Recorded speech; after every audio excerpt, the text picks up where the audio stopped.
हर खबर आपकी नजर। विधानसभा चुनाव जैसे जैसे अपने अंतिम चरण में पहुंच रहे हैं वैसे वैसे राजनीति भी अपने चरम पर है, लेकिन अब इस चुनावी जंग में एक नया विवाद खड़ा हो गया और वो है 4 स्पेशल ट्रेनों का मामला। सवाल उठ रहा है, आखिर हरियाणा से बिहार के लिए 4 ट्रेनें ठीक चुनाव से पहले क्यों चलाई गई और क्या इन ट्रेनों का कोई चुनावी एजेंडा था? आज हम इस पूरे विवाद की सच्चाई जानेंगे। कपिल सिब्बल के आरोप से लेकर रेल मंत्रालय के जवाब तक, तो वीडियो को अंत तक जरूर देखें। बात शुरू करते राज्यसभा सांसद कपिल सिब्बल और आरजेडी के नेता एडी सिंह ने, जिन्होंने रविवार को एक प्रेस कॉन्फ्रेंस करके बड़ा दावा किया। दोनों नेताओं ने आरोप लगाया कि 3 नवंबर को हरियाणा से बिहार के लिए 4 स्पेशल ट्रेनें चलाई गई, जिनमें लगभग 6000 लोग सवार थे। ये ट्रेनें करनाल, पानीपत और गुरुग्राम से चलकर पटना और भागलपुर पहुंची।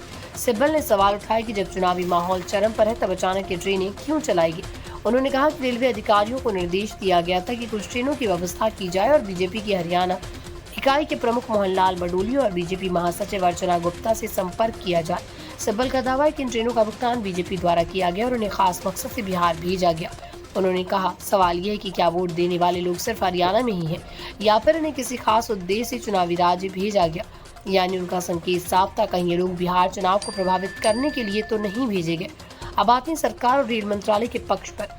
रेल मंत्रालय ने आरोपों को पूरी तरह से खारिज किया। मंत्रालय ने कहा, त्योहारी सीजन में रेलवे 12,000 से ज्यादा स्पेशल ट्रेनें चला रहा है ताकि यात्रियों को सुविधा मिल सके।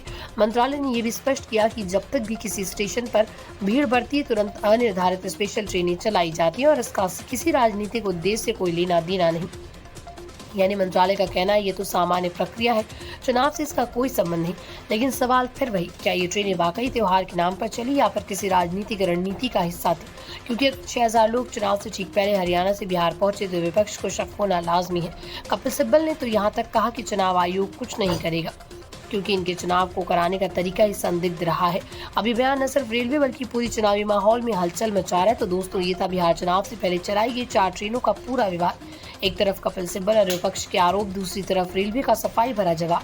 अब फैसला आपको करना है कि ये सिर्फ त्योहार भीड़ की वजह से चलाई गई ट्रेनें थी या फिर चुनावी भीड़ का कोई बड़ा खेल। अगर आपको ये वीडियो जानकारी पूर्ण लगा तो लाइक करें, शेयर करें, चैनल को सब्सक्राइब करना ना भूलें ताकि ऐसी राजनीति के अंदर की खबरें आप तक सबसे पहले पहुंच सके। नमस्कार। आज हम आपको एक ऐसी खबर देना चाहते हैं। हमें मालूम है कि इलेक्शन कमीशन तो कुछ करेगी नहीं, कि उनको अगर रवैया ही अलग रहा है, क्योंकि वो बीजेपी के सहयोगी हैं तो वो क्यों कुछ करेंगे। तो खबर ये है कि 3 नवंबर 2025 में एक ट्रेन चली 10 बजे सुबह। वो ट्रेन करनाल से चली और पानीपत से होते हुए बरौनी गई। इसमें 1500 लोग थे। ये हमें जानकारी है, मिली है जानकारी। एक और ट्रेन चली 11 बजे उसी दिन 3 नवंबर, वो भी करनाल से चली और वो वाया पटना भागलपुर गई। उसमें भी 1500 लोग थे। ये भी हमें जानकारी मिली है। एक तीसरी ट्रेन चली 3 बजे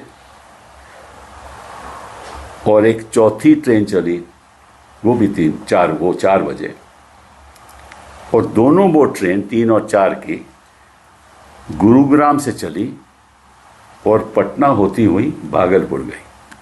तो इन 2 ट्रेन में लगभग 3000 लोग थे। रेलवे मंत्री जी से, वैष्णव जी से पूछना चाहता हूँ कि भैया वाकई में क्या ये स्पेशल ट्रेन चली या नहीं। इनकी जवाबदेही तो बनती है ना, तो पब्लिकली बताएं क्या ये स्पेशल ट्रेन चली। और जो मैंने कहा है 10 बजे, 11 बजे, 3 तारीख को, फिर 3 बजे, 4 बजे वहाँ पहुँची। और अगर ये चली तो सरकार ने स्पेशल ट्रेन हरियाणा से क्यों चलाया, जब छठ में तो चला नहीं पाए, यहाँ ट्रेन चला रहे हैं। ठीक है। और अगर वाकई में चली तो किस लिए? अगर तो ये जेन्युइन वोटर हैं तो उनके लिए तो स्पेशल ट्रेन की जरूरत नहीं है। अगर जेन्युइन वोटर नहीं है तो फिर काहे का आपने स्पेशल ट्रेन चलवाई? कुछ छत्ता माहौल तो खत्म हो गया।